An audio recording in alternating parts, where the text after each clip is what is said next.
Insan akademik selalu dilabeli mereka yang menggunakan bahasa yang sangat diksinya tinggi, gitu kan.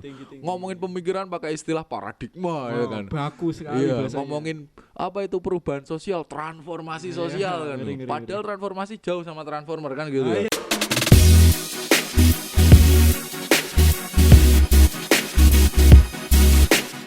Iya, kebanyakan nih anak-anak kalau masuk organisasi disetir seniornya. Ya, betul banget. Itu kenapa ya? Jangan-jangan apa melanggengkan kekuasaan? Kan juga kalau dia lulus kan berganti reorganisasi gitu ya. Kan juga hilang.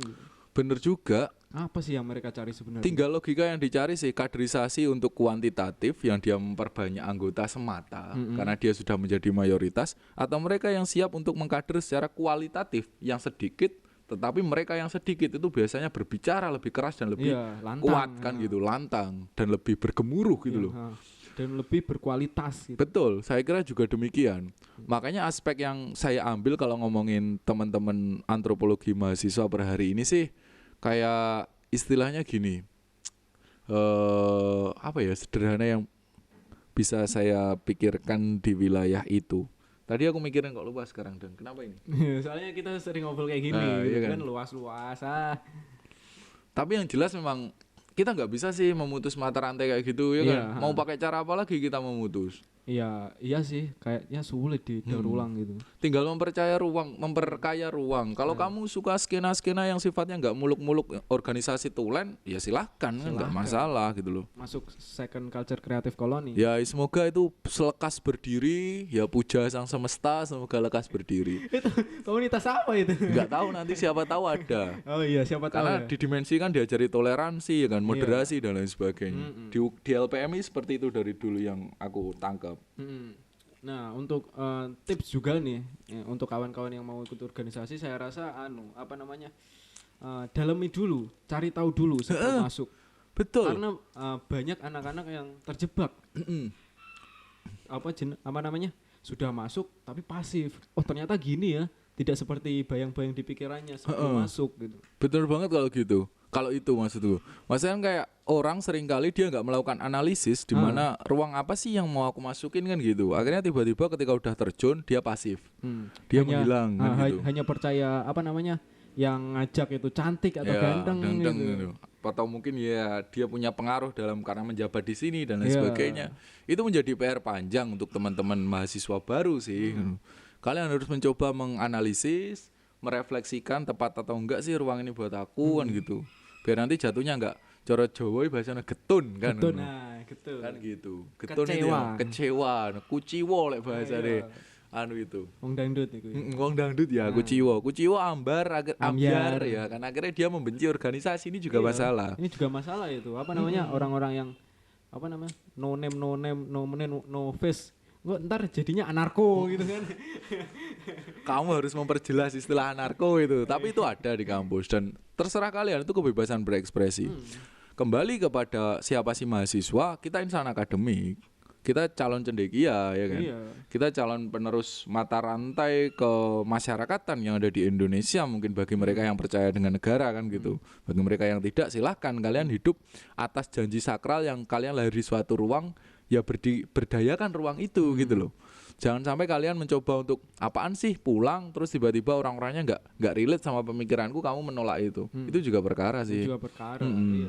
Nah, problemnya juga setelah lulus itu anak-anak itu bingung mau ngapain di rumah. Nah, tidak bisa bersosialisasi. Nah, saya rasa itu untungnya masuk organisasi. Betul, kamu benar sekali kalau ngomongin itu. Karena organisasi akan melatih kita pertama percaya diri, kita lebih pede kan. Kita cara bersikap. Betul, gitu. Attitude kita ke konstruk, ke bentuk kan gitu. Kan kalau udah lulus kan yang kita hadapi bukan mahasiswa lagi. Bukan. Masyarakat. Betul. Orang-orang yang beda pemikiran, beda usia, lintas generasi, bahkan lintas kepercayaan, keimanan kan gitu. Nah, itu kalau ada guyonan itu awakmu coro contoh itu pulang ke rumah itu contohnya ngomongin nongkrong di pos kampling nih. Benar. Nah, di situ kan biasanya kan ngomongin kalau di desa-desa ya, ngomongin tentang pertanian. Nah, kalau kamu ngomongin pertanian dengan bahasa ilmiah ya dientai. Ya, betul. Kayak kalau gini, mungkin bener kamu ngomongnya gitu. Mas, kalau ngomong itu jangan tinggi-tinggi, nanti nabrak pesawat kan gitu. Insan akademik selalu dilabeli mereka yang menggunakan bahasa yang sangat diksinya tinggi, gitu kan. Ngomongin pemikiran pakai istilah paradigma ya kan. Baku sekali bahasanya. Ngomongin apa itu perubahan sosial, transformasi sosial kan. Padahal transformasi jauh sama transformer kan gitu ya. Padahal bagusan transformer. Hal kayak gitu loh, Dang. Makanya aku nyadarin juga sih per hari ini, kalau kamu ikut organisasi yang tujuannya cuma biar orgasme, itu juga salah kan gitu. Kecuali orgasme pemikiran ya kan. Kalau kamu ikut organisasi tujuannya untuk ejakulasi juga salah. Juga salah itu. Kalau ejakulasi cara pandang nggak masalah sih perspektif. Apalagi tujuan kamu organisasi hanya untuk istilahnya mencari laba. Organisasi bukan ruang mencari laba. Bukan lapangan pekerjaan Betul. juga. Betul. Tapi terkadang anak-anak termakan itu sih. Iya sih, kalau nggak profitable ngapain aku join ke sini kan gitu. Nah itu paradigma bagaimana ya cara pandang kampus yang mencoba untuk mendekatkan paradigma kuliah kerja kan gitu. Itu yang salah. Apakah apa namanya cara organisasi mengkader, cara mereka berpikir itu juga turunan dari senior yang dulu, yang sekarang sudah masuk ke ruang kerja dan lain. Oke. Mungkin itu juga bisa dibenarkan sih. Karena kan pola percaturan politik itu kan terjadi. Percaturan sosial maksudku. Mereka yang dididik untuk belajar di sini nanti kedepannya di setting untuk masuk ke ruang ini. Itu pasti ada. Tetapi nggak perlu kita tolak mentah-mentah, karena apapun yang muncul di permukaan itu seringkali lebih sumbu pendek daripada apa yang tidak nampak kan gitu. Itu loh fenomena sosial yang sekarang yang harus kita kritisi. Mereka yang sok-sokan berpawakan klimis, berpawakan pakai jas, pakai baju yang istilahnya padahal kerjanya cuma gitu-gitu doang kan gitu. Segmented gitu. Guys, kayak gitulah. Maksudku nggak semuanya harus hanya dilihat secara citra dan ekstensi semata gitu loh. Kalau kamu memang per hari ini organisasi di tingkat awal, ya coba aja tuntaskan dulu gitu loh. Misal organisasi itu kan kayak sebuah samudra yang luas, ya kamu harus mengikuti step-step gelombang yang ada di dalam samudra itu, jangan gegabah. Apalagi kembali ke miniatur negara ya. Kalau nggak ada mahasiswa kupu-kupu, ya percuma istilahnya miniatur negara. Betul. Kan label mahasiswa kupu-kupu kan juga rakyat biasa gitu kan. Betul itu. Maksudnya kalau kita ngikuti negara yang konteksnya kerja ya, kapan nganggure gitu loh. Kapan ngopine gitu loh. Apalagi kalau nggak ada kupu-kupu juga nggak jadi negara. Betul. Gitu. Nggak ada juga yang kuro-kuro yang kuliah organisasi kura-kura dan lain sebagainya itu gitu loh. Malah kue-kue itu kan antara dua-duanya. Kue-kue apa? Ya tadi kuliah itu tadi.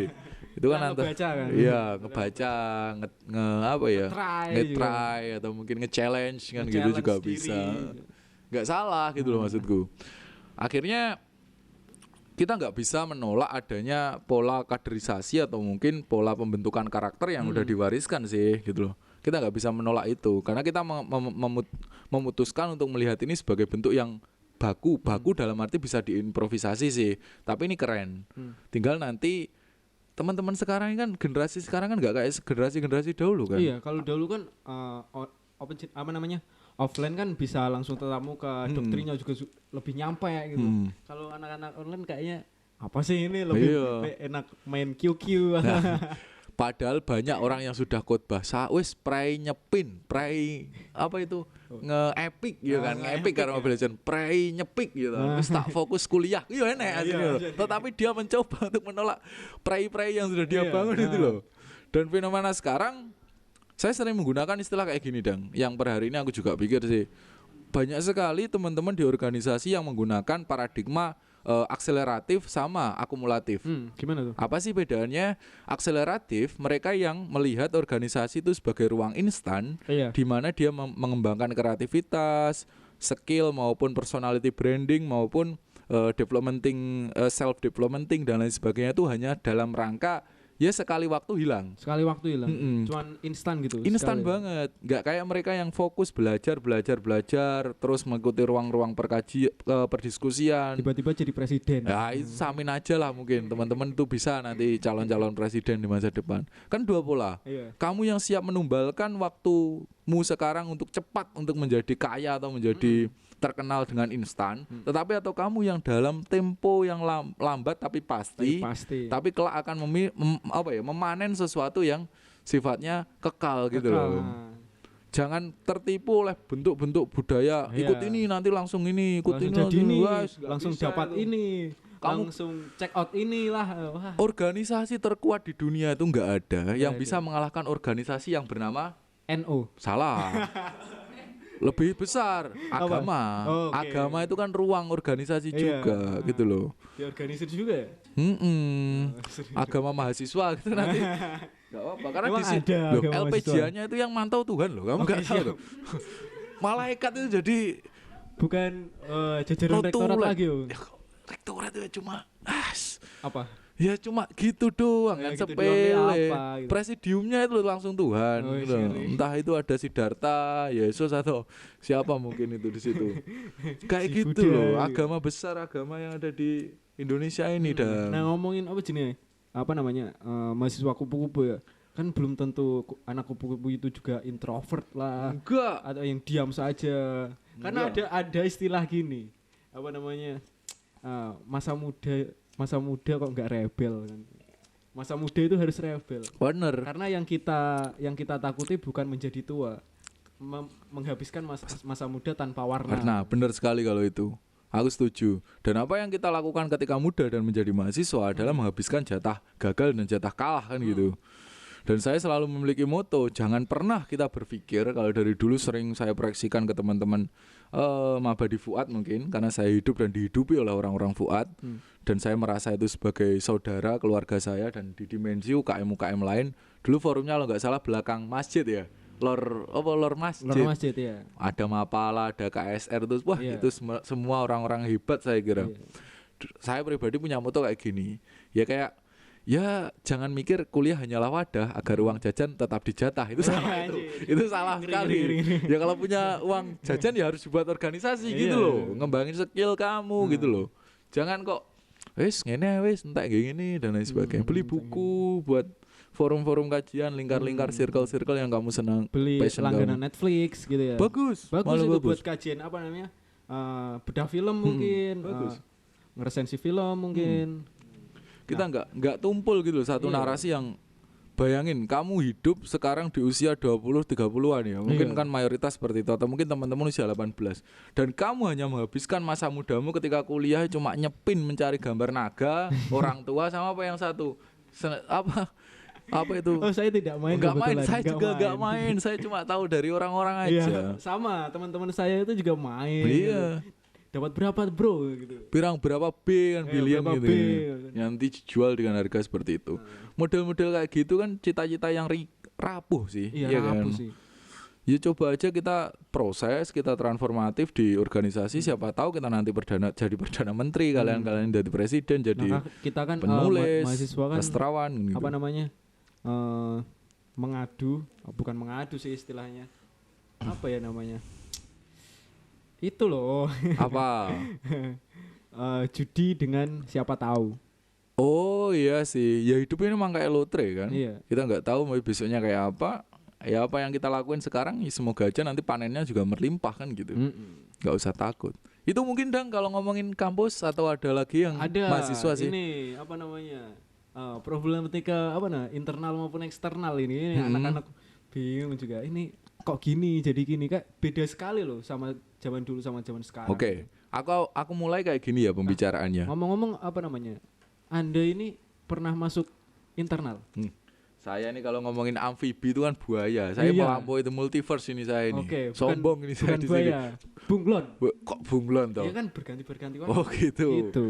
Tadi kan udah aku bilangin, kalau dinosaurus itu banyak di Amerika Latin. Salah. Di mana? Dinosaurus itu banyak di Malang. Kok Kan bisa? ada daerah namanya Dinoyo kan. Oh, Dinoyo. Kan iya kan itu kan dino kan dinosaurus itu loh.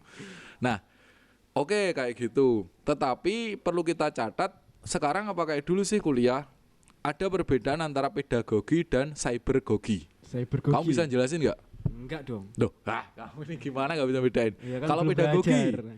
pola pendidikan yang konvensional, Nasional. yang kita tatap muka, Iya. A dari A, B, A, cetok A, jadi ini B. C atau B kan gitu. Itu di bukunya Leo Tolstoy kayaknya ada. Ya pernah dibahas sih, bahkan kayak tokoh yang namanya Paulo Freire, Nah, teman-teman Paulo dimensi. Freire, Ding. Dulu saya ingat kalau aku kalau aku ikut join ke Dimensi itu mesti buku itu wajib dirujuk dan dibedah. Iya. Judulnya kalau nggak salah Pendidikan Kaum Tertindas. Iya, saya punya. Ya punya kan, The Punya. Pedagogy of Pressure kalau nggak salah.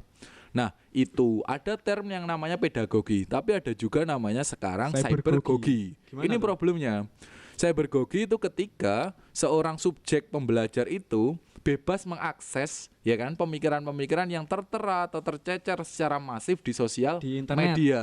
Di internet lebih Dan ini akan menciptakan bentuk yang namanya the death of expertise, The death of expertise. kematian kepakaran. Kepakaran. Kepala. Kamu ini mengingatkan saya kita hitam-hitam September hitam loh ini. Oh iya. G30 STNI itu kan. STNI, anjir. Nah, ST Abri lah bukan STNI. Itu fenomena di mana sekarang peserta didik itu nggak kayak dulu yang ya dia belajar mengikuti pola dosen. Ngikutin guru gitu ya. Nah, Misal kayak Bayu sendiri ya, ini kan maba juga yang masuk jurusan sosiologi agama. Bayu Pangpangan oi oi. Oi oi gitu kan. Ngeri. Itu nggak bisa dia nggak mungkin dia seharian kayak dulu kita kuliah ya masuk terus dengerin dosen ngomongin materi kita juga presentasi nggak Diskusi.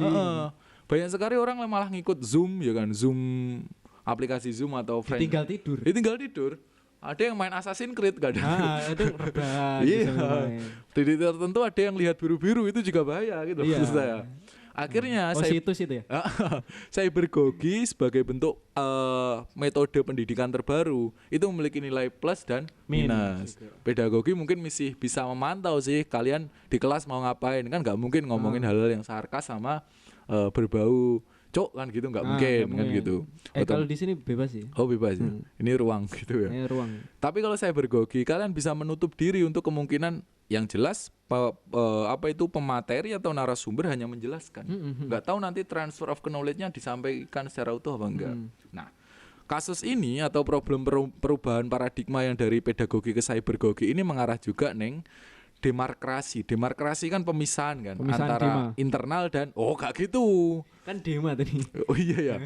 Kalau saya mau memberikan kritik terhadap Dimensi, saya punya satu lagu yang bagus itu kutipan dari lagunya Fish. Iya. Kan yang judulnya untuk apa kalau nggak salah? Apa? Na. Itu lagunya Hindia untuk Hindia apa? bukan Fish ya. Setelah bertemu pasangannya, Adrian mengkudeta Mahda, gitu kan lagunya.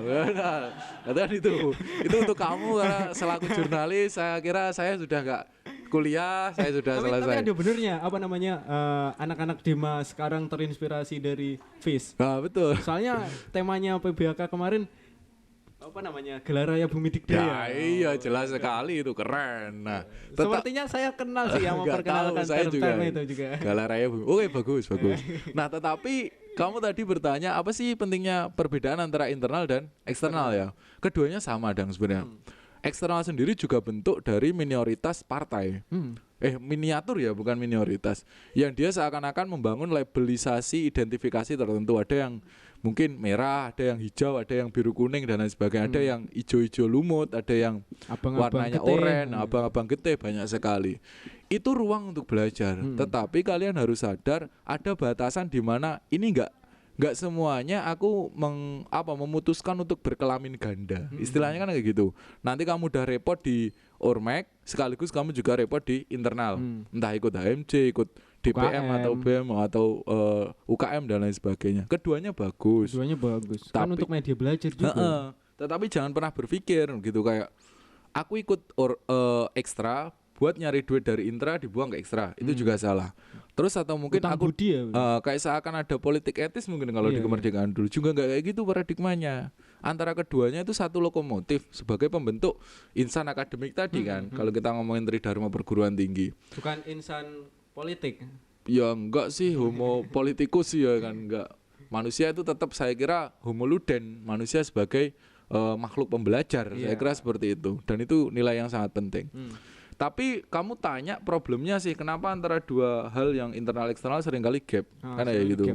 Ada seperti ada gerbang tinggi, pagar tinggi gitu loh. Oke, organisasi ekstra kampus sependek yang saya tahu dan ya dulu teman-teman dialog dan riset itu memang dimunculkan sebagai suatu poros istilahnya sekoci dari bahtera besar. Gimana tuh? Nah, kalau kapal Titanic itu kan besar. Iya. Dia pasti kalau tempat untuk istilahnya melamatkan diri tahu bahasa Inggrisnya escape ya, Escape. escape. Itu pasti ada kayak skoci ketika mau tenggelam. Nah, sekup-sekup semacam organisasi ekstra itu biasanya digunakan sebagai istilahnya kuda Troya untuk mencari kader atau peluang-peluang populasi lebih banyak populasinya. Mayor. Dia pun juga bisa membentuk Habit. kebiasaan berpikir, kebiasaan berbicara, bertindak dan lain sebagainya. Itu ruang-ruang di organisasi ekstra. Dan itu tidak menyelewengkan atau menyalahi bentuk-bentuk organisasi internal loh. Iya kan? Iya, benar sekali. Kalau internal kan masih berkutat di miniatur negara itu, kampus. Gitu. Bener. Kalau ekstra malah bisa luas, kamu malah bisa luas. bentuk advokasi, bisa langsung bentuk korelasi dengan pemerintahan maupun mengevaluasi kinerja pemerintahan itu lebih besar. Nah, menurut saya itu eksternal itu adalah kita belajar di sana yang tidak bisa dipelajari di kampus. Betul. Akhirnya jangan sampai melanggengkan. Bukan, lebih ke arah mengarus utamakan bahwa tidak ada keselamatan di luar ormek. Dan juga tidak ada keselamatan di luar internal. Ini juga salah. Iya kan? Antara keduanya masih memiliki the space of ruang kosong sih mungkin gitu loh.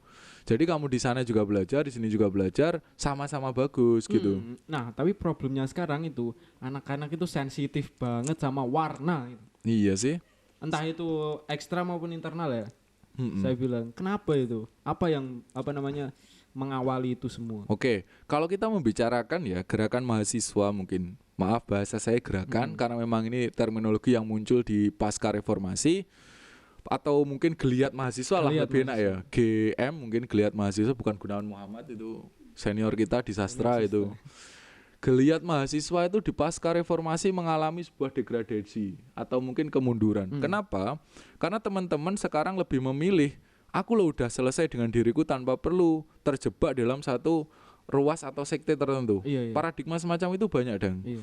Dan aku melihat sendiri itu sebagai fenomena generasi milenial yang dia mencoba untuk sombong, tetapi kesombongan itu hanya muncul jadi bumerang bagi dirinya sendiri. Nanti di usia tertentu, aku nggak pernah ngalamin jadi ketua pelaksana, aku nggak pernah ngalamin jadi ketua BEM atau mungkin aku nggak pernah ngalamin ikut istilahnya mungkin seminar ini, workshop ini, pelatihan public speaking, orasi dan sebagainya. Salahnya apa? Karena kamu sebagai milenial nggak menata bagaimana posisi kamu kelak kuliah kayak apa, nggak pakai analisis dulu ya. Ujung-ujungnya nanti di semester akhir seperti yang kamu bilang, kayak teman-teman mungkin Ria yang sekarang juga masih fokus skripsi ya kalau nggak salah ini Mbak Ria ini.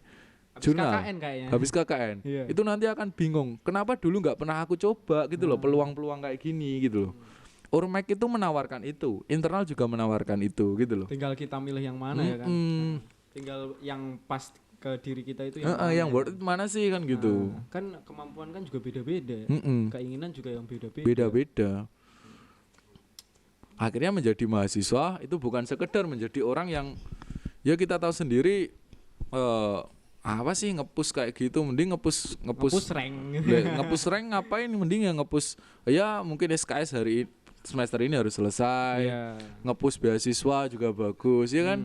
Ngepush ranking 1 di kelas juga bagus, atau ngepush passion kita yang suka nulis, suka buat musik kayak gitu bagus, lukis gitu. Kadang juga anak-anak itu kalau kuliah itu salah jurusan gitu. Akhirnya secara ontologi, secara keberadaan, ruang-ruang keorganisasian, kebebasan itu kan sifatnya mengikat kan? Ya kan? Tetapi ketika seseorang kok tahu ada penjara itu sebenarnya adalah ruang kebebasannya gitu loh. Tapi nggak sadar aja. Mungkin itu sih terjebak dalam kubang-kubangan yang lain itu. Bisa juga. Nah kalau kita ngomongin bulan ini kan. Tapi kalau menurutmu perbedaan sekarang sama dulu itu apa? Sebenarnya sama di dalam faktor bentuk ruang kemahasiswaannya sama sih. Yang berbeda mungkin mental personal yang dibangun oleh generasi-generasi itu. Ya kita tahu, aku sendiri kelahiran tahun 90-an juga, itu kan ngerasain fenomena perubahan budaya-budaya subkultur yang ada di Indonesia kan gitu. Dan ketika masuk perguruan tinggi itu mesti adalah kayak sesuatu yang kontradiksi gitu loh, bertentangan. Itu ada. Tetapi generasi sekarang uniknya mereka lebih rapuh. Iya enggak, Dang? Iya sih. Menurutku iya seperti itu. Rapuh banget, digiring ke sini mau, digiring ke sana mau. wacana-wacana kayak sosial media kan membentuk narasi itu. Akhirnya ya cobalah untuk melihat apapun ini lebih teliti, lebih rinci maupun bisa lebih selektif gitu loh. Iya. Jangan takut berubah Jangan dan takut berubah, jangan takut menghabiskan ternodai. jatah kalah juga Iya, gitu loh. jatah kalah. Iya. Karena mahasiswa adalah tempat trial and error gitu Oh, ya. sama check and balance kan kayak gitu, check and balance. Bukan check in. Oh, itu kamu itu. Dulu kan tram-tram kayak istilah The Chicken University itu kan rame. Kan ayam-ayam kampus gitu. Sekarang udah sepi sih istilah kayak gitu kan. Sepi maksudnya. sekali. Kalau dulu ada istilah cepu atau istilah apa Sekarang- mungkin mutualan. sekarang Cepu masih rame ada ya, cepu. rame ya. Mutualan, cepu apalagi. Yuk, kalau di Twitter itu kan juga banyak dalam Iya. narasi-narasi itu. Mungkin itu. Lalu apa namanya? Kedepannya mau ngapain ini? Secara pribadi ya. Aku atau Ya untuk Anda, teman-teman? untuk diri sendiri maupun untuk anak-anak di bawahmu gitu. Kalau refleksiku sebenarnya kayak gini sih Dang. Ya untuk teman-teman dimensi juga atau mungkin teman-teman aksara yang dulu saya pernah ya istilahnya jihad sih kan di situ Wih, mungkin ngeri, jihad ngeri. atau mungkin apa ya bahasanya. Ya sung-sungan di situ Iya, lah sung-sungan. tidur-tiduran.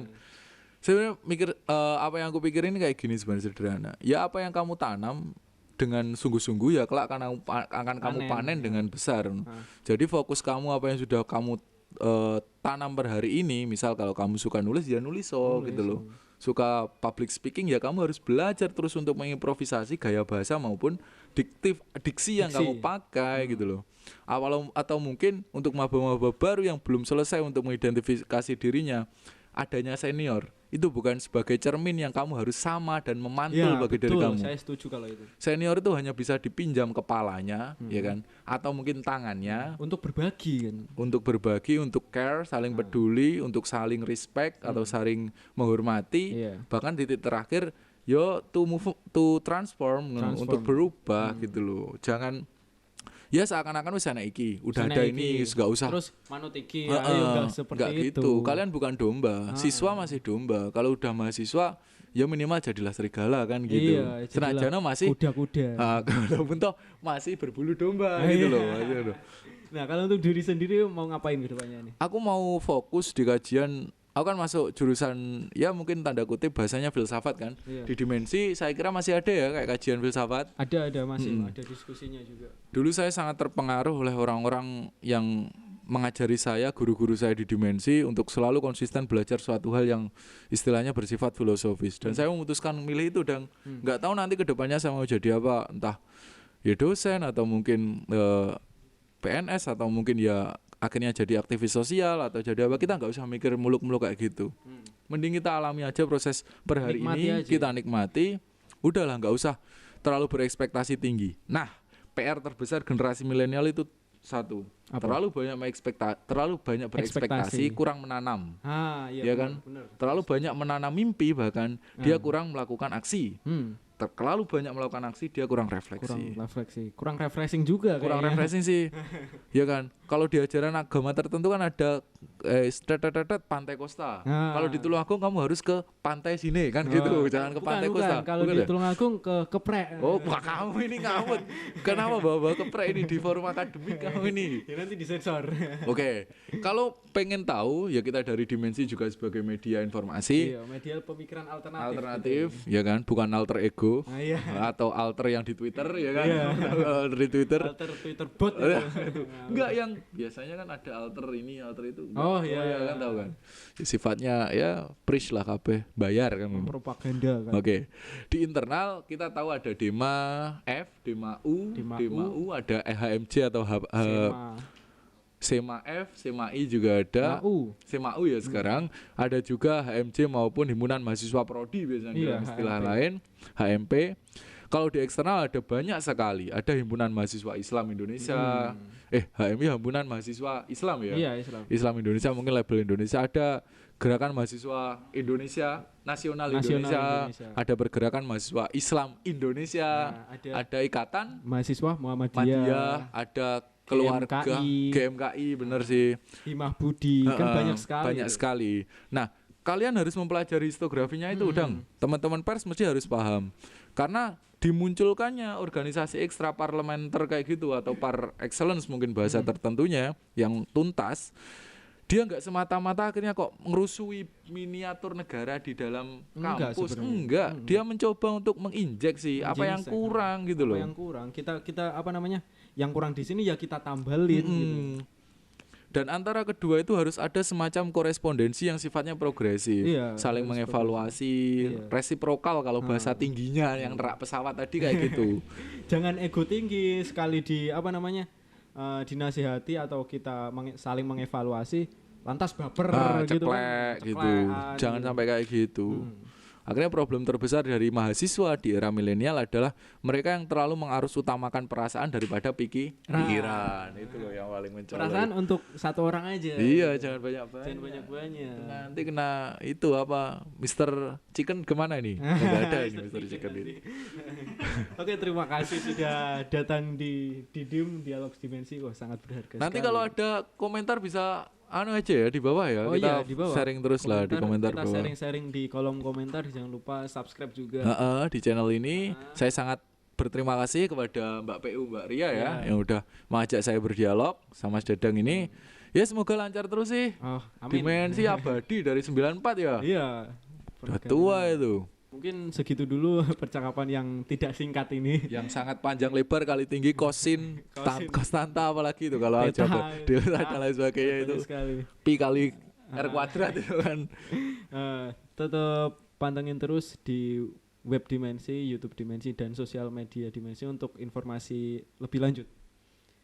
Terima kasih, saya Dedang Prastiawan. Salam pers mahasiswa. Salam.